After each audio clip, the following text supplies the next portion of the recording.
khổ lắm mới không có sai đâu. Bà yên tâm là cái nhìn qua không biết ngay, vừa bay qua với một cái vứt nhà không buôn bán này nó quỷ ơi, có cái quý của bà bán tôi nghĩ đâu nhá, bên kia có thể bán 350 nhưng con bán 300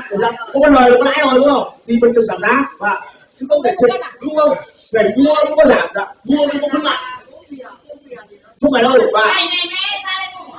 Cái này là công thân nhưng mà nó xẻ ngang phải không, nó xẻ buôn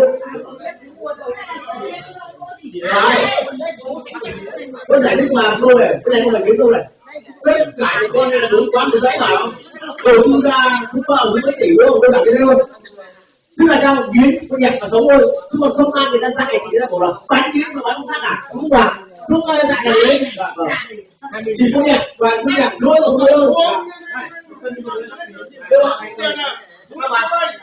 Cái này là chia vũ bốc của các bác